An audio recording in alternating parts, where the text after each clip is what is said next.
वन्दे उत्कलजननी वन्दे उत्कलजननी चारुहासमयी चारुभासमयी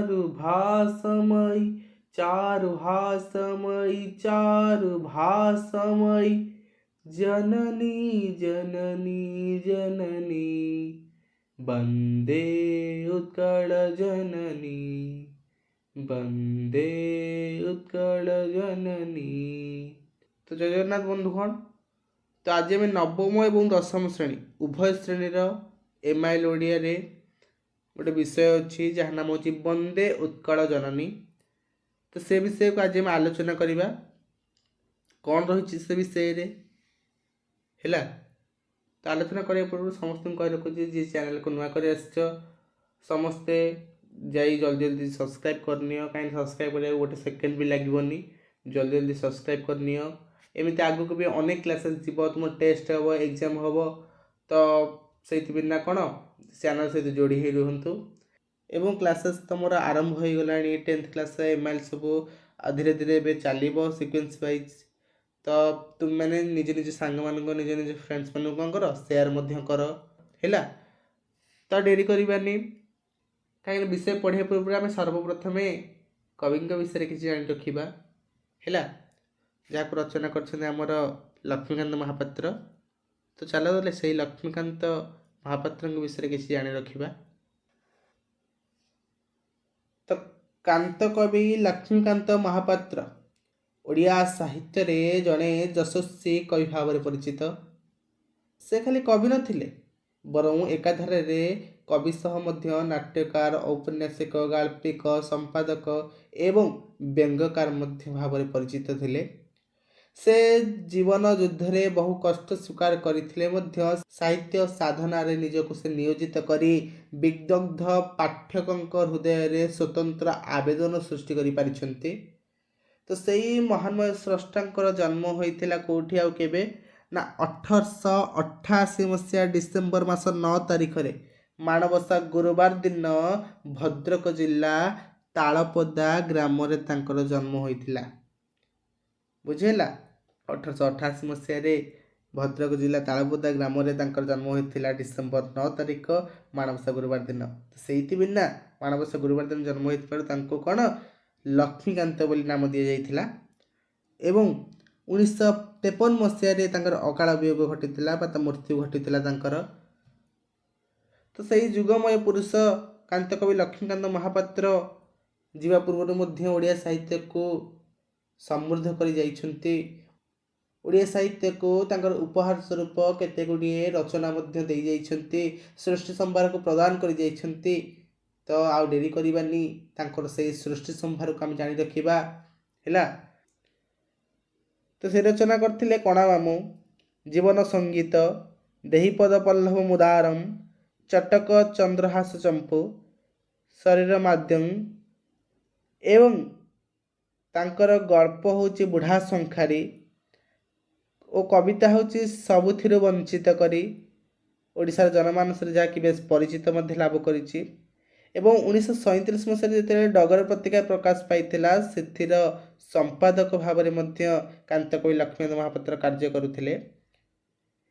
तो तांको रचित जो वंदे उत्कल जननी तांको रचित ये जो देशात्मबोध संगीतटी वंदे उत्कल जननी जहाँकि यही गीतटी ओडिशा सरकार द्वारा 2020 मसीह राज्य संगीत रूपे मान्यता लाभ करथिला। तो ये गीतटी राज्य संगीत रूपे मान्यता पाइले केबे मसीह केते मसीह ना 2020 मसीह। तो कह पर समस्त बुझिल। तो ताहले आमे ए विषय को जीवा पढ़ी रखिबा हैला। तो चलो विषय ना हो वंदे उत्कल जननी कौन तार से विषय माने मीनिंगटा कौन तार विषय मान्यटा कौन ना वंदे उत्कल जननी उत्कल जननी जयगान कर उत्कल जननी पदवंदना कर किए ना कवि कांत कवि लक्ष्मीकांत महापात्र उत्कल जननी पदवंदना कर जयगान कर बुझेला। तो कौन कहते चल विषय पढ़े जानिबा कौन कौन से कहते। ତ ଏ ଉତ୍କଳ ମାତାକୁ କିଭଳି ଭାବରେ ସେ ସୌନ୍ଦର୍ଯ୍ୟରେ ପରିପୂର୍ଣ୍ଣ କରିଛନ୍ତି, କିଭଳି ଭାବରେ ତାଙ୍କର ପଦବନ୍ଦନା କରି କ'ଣ କ'ଣ କହିଛନ୍ତି, ଚାଲ ଆଉ ଡେରି କରିବାନି, ବିଷୟ ପଢ଼ି ରଖିଲେ ହିଁ ଜାଣିବା ହେଲା। ଚାଲ। ବନ୍ଦେ ଉତ୍କଳ ଜନନୀ ଚାରୁହାସମୟୀ ଚାରୁଭାସମୟୀ जननी जननी जननी वंदे उत्कल जननी। कहले वंदे उत्कल जननी। लक्ष्मीकांत महापात्र कहते ना हे उत्कल जननी, हे उत्कल माता। जननी कहले कौन माँ, जननी कहले कौन माँ है ना। हे उत्कल माता तोर पदवंदना करुछि, तोर पदवंदना करुछि, तोर जयगान करुछि। तो किभଳି भाବରେ पदवंदना करी कौन कहउछंती, तो उत्कल माता को सेठी कहउछंती ना हे उत्कल माता तू चारु हासमयी चारु भासमयी, तू होचु चारु हासमयी। तो चारु कौन, चारु कहले सौंदर्य, चारु कहले कौन सौंदर्य, एवं हासमयी हास अर्थ हस, मई कहले साधारणतः आमे माँ को बुझाए है। हास कहले हस, मई कहले आम साधारणतः माँ को बोली बुझाए। तो ये से कवि कहते ना हे उत्कल जननी, हे उत्कल माँ तोर पदवंदना करी कहूची, तू चारु हासमयी, तोर हस सुंदर, तोर हस मनमुग्धकर, से बिना तो तू हूँ कौन चारु हासमयी, तोर हस सुंदर बोली तू आज चारु हासमयी एवं चारु भासमयी, एवं कौन तोर भाषा मध्य सुंदर, तोर से ओडिया भाषा मध्य सुंदर, जहाँ को शुणिले मन गोटे आनंद रे झुमी जाए, पुलक भरी उठे, जहाँ को श्रवण कले मन ए हृदय गोटे पुलक भरी उठे। तो तेणु करी तू मध्य कौन चारु भासमयी। जननी जननी जननी, जननी कहले माँ। कवि कहते हे माँ हे माँ हे माँ, हे जननी तोर पदवंदना करुछि, तो तू कौन चारु भासमयी चारु हासमयी, तोर हस सुंदर, तोर भाषा सुंदर, तोर हस की मनमुग्धकर, तो भाषा की अपूर्व, जहाँ को शुणिले कौन से भाषा को शुणिले ए मन गोटे आनंद रे झुमी जाए, बुझेला। अच्छा आउ कौन कहते, खाली एति कही ना, आउरी पुणी पदवंदना करी कौन कौन कहते ना, कहते पूत पयोधि विधौत शरीरा ताल तमाल सुशोभित तीरा शुभ्रतटे निकुल शिखर समीरा जननी जननी जननी। ना कौन कहले, कहले जे पूत पयोधि विधौत शरीरा, पदवंदना करे उत्कल माँ को कांत कवि लक्ष्मीकांत महापात्र आहरी कहते ना हे उत्कल माँ तो पाखरे तोर कौन हृदय प्रदेश रे पूत पयोधि अच्छी। पयोधि कहले समुद्र बा सागर है, पूत कहले पवित्र।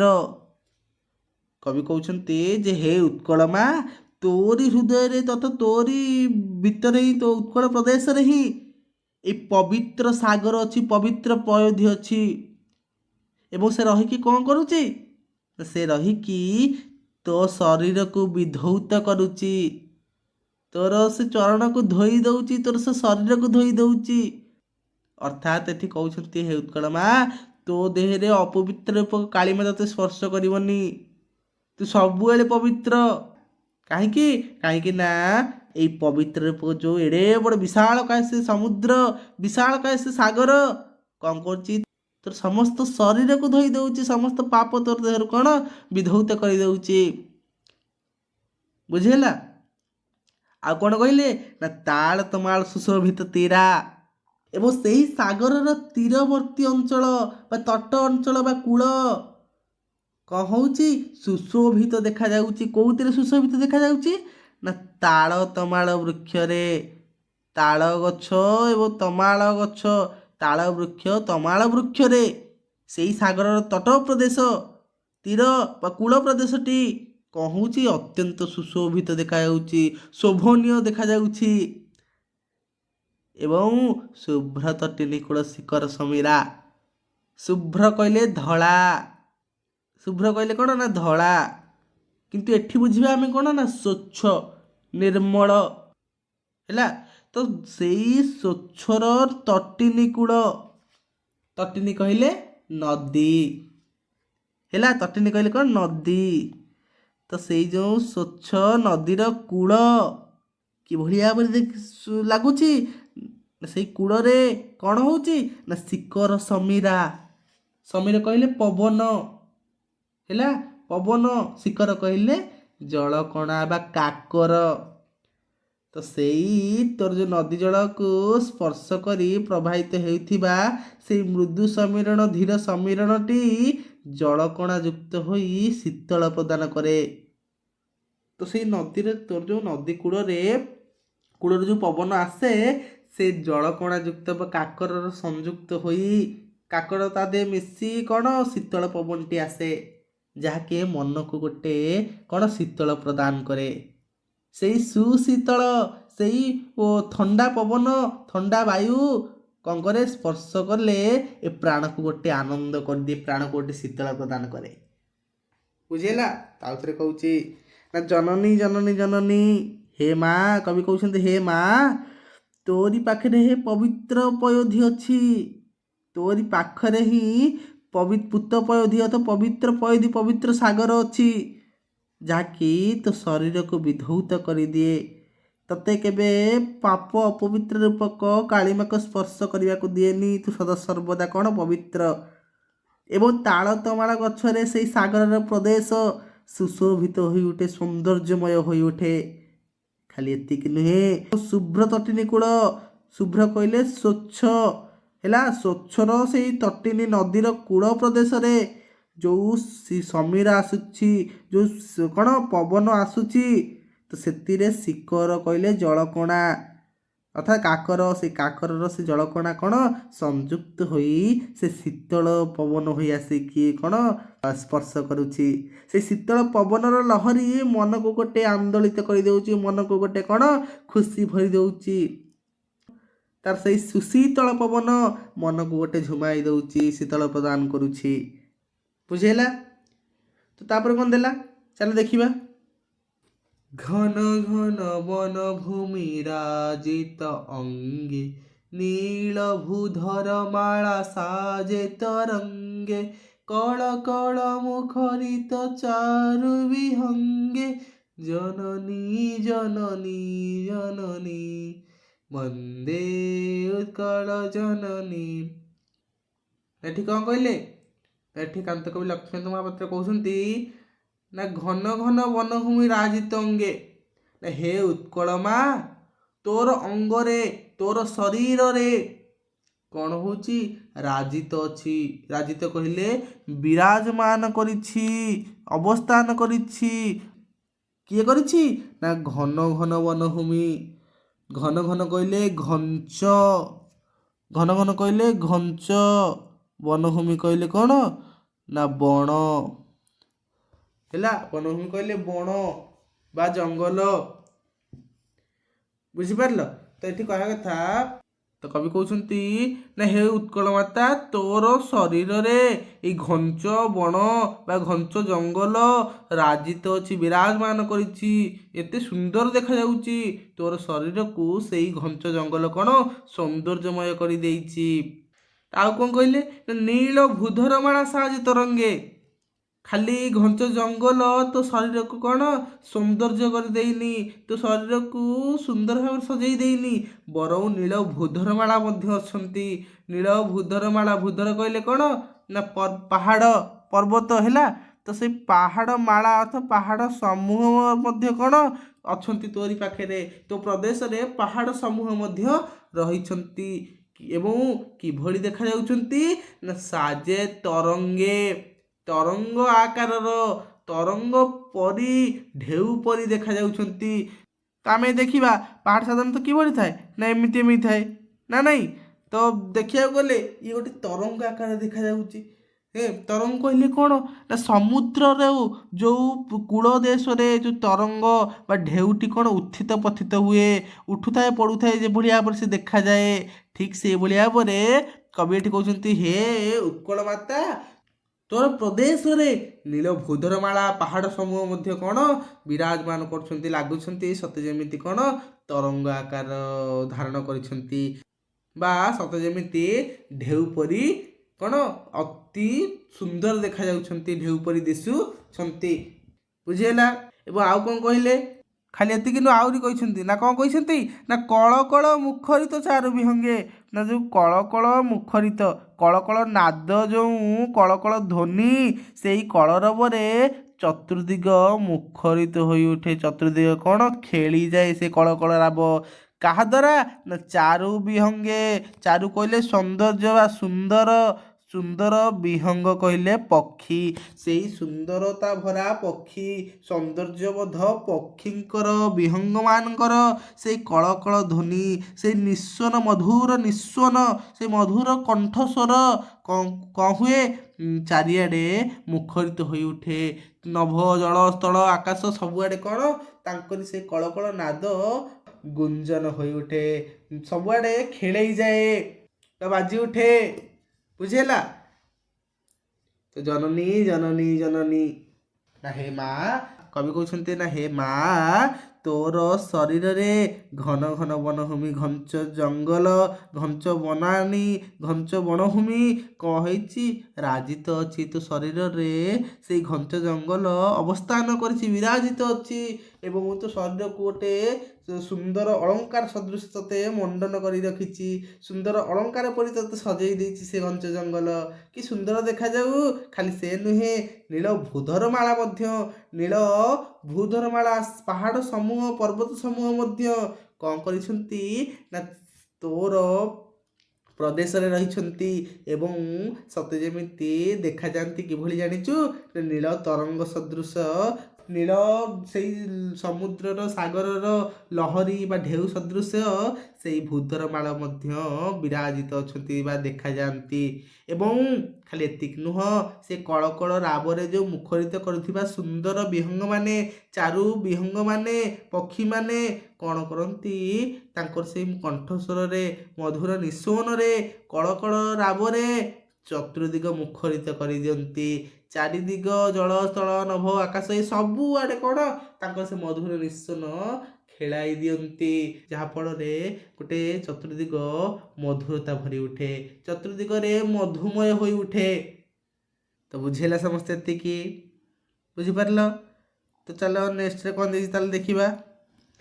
ସୁନ୍ଦର ଶାଳୀ ସୁଶୋଭିତ କ୍ଷେତ୍ର, ଜ୍ଞାନ ବିଜ୍ଞାନ ପ୍ରଦର୍ଶିତ ନେତ୍ର, ଯୋଗୀ ଋଷି ଗଣ ଉଟଜ ପବିତ୍ର, ଜନନୀ ଜନନୀ ଜନନୀ ବନ୍ଦେ ଉତ୍କଳ ଜନନୀ। ତ କବି କହିଲେ, କବି ଏଠି ବର୍ଣ୍ଣନା କରୁଛନ୍ତି ନା ଉତ୍କଳ ମାତାର ପଦବନ୍ଦନା କରୁଛନ୍ତି, ପଦବନ୍ଦନା କରି ତାଙ୍କର କ'ଣ ସେଇ ବନ୍ଦନା ଗାନ ଜୟଗାନ କରି ତାଙ୍କରି କଥା ହିଁ ବଖାଣୁଛନ୍ତି ଏଠି। ତ ଏଠି କହିଛନ୍ତି ନା ସୁନ୍ଦର ଶାଳୀ ସୁଶୋଭିତ କ୍ଷେତ୍ରା, ନା ହେ ଉତ୍କଳ ମାତା, ତୋର ସୁଭୂମି, ତୋର ସେ ପବିତ୍ର ଭୂମି କ'ଣ ସୁନ୍ଦର ଶାଳୀ, ଅର୍ଥ ଶାଳୀ କହିଲେ ଧାନ, ହେଲା, ଶାଳୀ କହିଲେ କ'ଣ ଧାନ, ତ ସୁନ୍ଦର ସେଇ ଧାନରେ କ'ଣ ହେଇଛି ତୋର ସେ ଭୂମି, ତୋର ସେ କ୍ଷେତ୍ର, କ୍ଷେତ୍ରା କହିଲେ କ୍ଷେତ, ତୋର ସେଇ ପବିତ୍ର ଭୂମିରେ ଯେଉଁ କ୍ଷେତ୍ରମାନେ ବା କ୍ଷେତମାନେ ସୁନ୍ଦର ଶାଳୀ, ସୌନ୍ଦର୍ଯ୍ୟବୋଧ ସେ ସୁନେଲି ରଙ୍ଗର ଧାନରେ ପରିପୂର୍ଣ୍ଣ ହୋଇଯାଇଛି, ସୁଶୋଭିତ ଦେଖାଯାଉଛି।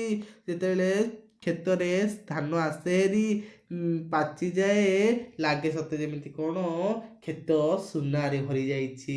ସେ ଧାନ କ୍ଷେତ ନୁହେଁ, ଲାଗେ ଇଏ ହେଉଛି ସ୍ୱର୍ଣ୍ଣିମ କ୍ଷେତ, ସ୍ୱର୍ଣ୍ଣ, ସତେ ଯେମିତି ସ୍ୱର୍ଣ୍ଣ ଫସଲ ହେଇଛି ନା ନାଇଁ। ତ ସେଇଥିନା କହୁଛନ୍ତି ନା ହେ ଉତ୍କଳ ମାତା, ହେ ଉତ୍କଳ ମା, ତୋର ଯେଉଁ କ୍ଷେତରେ ସୁନ୍ଦର ଶାଳୀରେ ସୁନ୍ଦର ଧାନରେ, ସେ ସୁନେଲି ରଙ୍ଗର ଧାନରେ କ'ଣ ହୋଇଛି ସୁଶୋଭିତ ହୋଇ ଉଠିଛି, ସୌନ୍ଦର୍ଯ୍ୟମୟ ଦେଖାଯାଉଛି, ଏବଂ ଜ୍ଞାନ ବିଜ୍ଞାନ ପ୍ରଦର୍ଶିତ ନେତ୍ରା।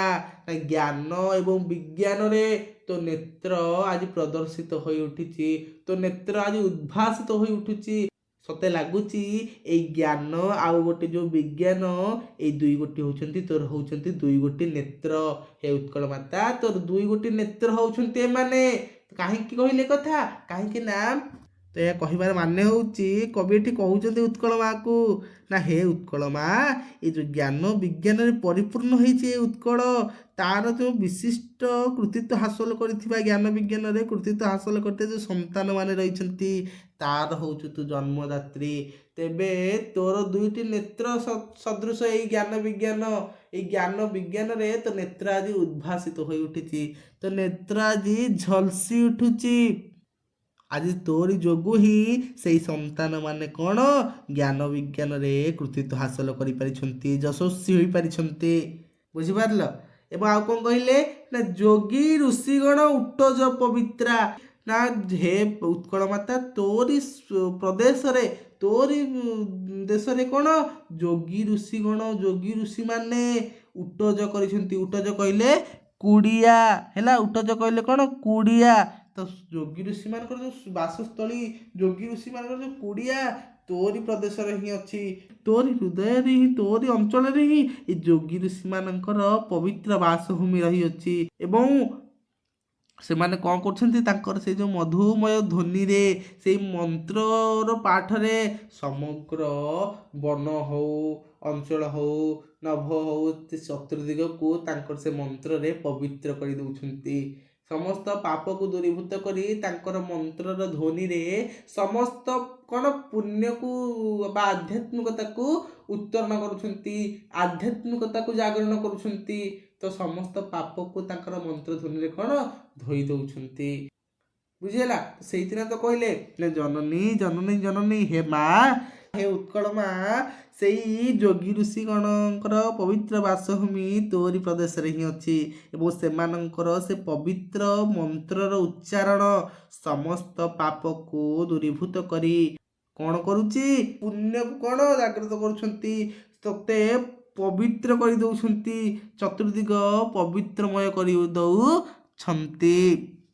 ତାଙ୍କର ସେଇ ମନ୍ତ୍ରପୁତ ଧ୍ୱନିରେ ସମସ୍ତ ଜାଗାକୁ, ଭୂଭାଗକୁ, ସେଇ ଅଗ୍ନାଗ୍ନି ବନସ୍ଥ ହଉ, ତୋର ପ୍ରଦେଶ ହଉ, ସବୁଆଡ଼େ କ'ଣ ମୁଖରିତ କରିଦେଇ, ସେଇ ଧ୍ୱନି ସବୁଆଡ଼େ ସେ ଧ୍ୱନିକି ଖେଳାଇ ଦେଇ ତାଙ୍କର ସେ ମନ୍ତ୍ର ଧ୍ୱନିରେ ସମସ୍ତ ଅଞ୍ଚଳକୁ ପବିତ୍ର କରିଦେଉଛନ୍ତି।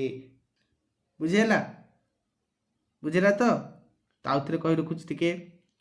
ନା କ'ଣ କହିଲେ ନା, ଜନନୀ ଜନନୀ ଜନନୀ, ନା ହେ ଉତ୍କଳ ମାତା। କବି ଏଠି କହିଛନ୍ତି, କାନ୍ତ କବି ଲକ୍ଷ୍ମୀକାନ୍ତ ମହାପାତ୍ର କହିଛନ୍ତି, ନା ହେ ଉତ୍କଳ ମାତା, ତୋର ଯେଉଁ କ୍ଷେତ ଗୁଡ଼ିକ, ତୋର ଯେଉଁ କ୍ଷେତ ଗୁଡ଼ିକ ସୁନ୍ଦର ଶାଳୀ, ସେ ସୌନ୍ଦର୍ଯ୍ୟମୟ ସୁନେଲି କଲର ଶାଳୀରେ ଅର୍ଥାତ ଧାନରେ ସୁଶୋଭିତ ଦେଖାଯାଉଛି ତୋର ସେ କ୍ଷେତ ଗୁଡ଼ିକ। ସତେ ଯେମିତି ଲାଗୁଛି ସେ ଧାନର କ୍ଷେତ ନୁହେଁ, ସେ ସୁନେଲି ରଙ୍ଗର କ୍ଷେତ, ସିଏ ଏତେ ସୁନ୍ଦର ଦେଖାଯାଉଛି ତୋର ସେ କ୍ଷେତ। ଏବଂ ଜ୍ଞାନ ବିଜ୍ଞାନରେ ତୁ କ'ଣ, ତୁ ପାରଙ୍ଗମ। ସେ ଜ୍ଞାନ ବିଜ୍ଞାନକୁ ହାସଲ କରିଥିବା ଯେଉଁ ସୁଯୋଗ୍ୟ ସନ୍ତାନ ଆଜି କ'ଣ ତୋରି ଠାରେ ହିଁ ଜନ୍ମ ଲାଭ କରିଛନ୍ତି, ତୁ ହେଉଛୁ ତାର ଜନ୍ମଦାତ୍ରୀ। ଏବଂ ସତେ ଯେମିତି ଏଇ ଜ୍ଞାନ ବିଜ୍ଞାନ ହେଉଛି ତୋର ଦୁଇଟି ନେତ୍ର ସଦୃଶ, ତ ନେତ୍ର ଆଜି ସେଇ ଜ୍ଞାନ ବିଜ୍ଞାନରେ ଉଦ୍ଭାସିତ ହୋଇ ଉଠିଛି। ବୁଝିହେଲା? ଏବଂ ଯୋଗୀ ଋଷିଗଣ ଉଟ୍ଟଜ ପବିତ୍ରା, ଯୋଗୀ ଋଷିମାନଙ୍କର କୁଡ଼ିଆ ମଧ୍ୟ ତୋରି ପ୍ରଦେଶରେ ହିଁ ଅଛି। ତାଙ୍କର ଉଟ୍ଟଜ କହିଲେ କୁଡ଼ିଆ ହେଲା, ତାଙ୍କର ଯେଉଁ କୁଡ଼ିଆ ତୋର ପ୍ରଦେଶରେ ହିଁ ଅଛି, ସେମାନେ ତୋରି ପାଖରେ ହିଁ ବସବାସ କରୁଛନ୍ତି। ଏବଂ ତାଙ୍କର ସେ ମନ୍ତ୍ରପୁତ ଧ୍ୱନିରେ, ମନ୍ତ୍ର ଉଚ୍ଚାରଣରେ ସେ ଚତୁର୍ଦିଗ ମୁଖରିତ କରି ସମସ୍ତ ପାପ ଦୂରେଇ ଦେଇ ପବିତ୍ରରେ ଭରି ଦେଉଛନ୍ତି। ବୁଝିହେଲା ନା? କିଏ ବୁଝିପାରିଲାନି? ସମସ୍ତେ ବୁଝିପାରିଲେ ଏପର୍ଯ୍ୟନ୍ତ? ତ ଆଉ ଯାହା ବାକି ରହିଲା ଆମେ ନେକ୍ସଟ କ୍ଲାସରେ ଦେଖିବା। ଓକେ, ତ ମୋତେ ବିଦାୟ ଦିଅନ୍ତୁ। ରହୁଛି। ନମସ୍କାର, ଜୟ ଜଗନ୍ନାଥ।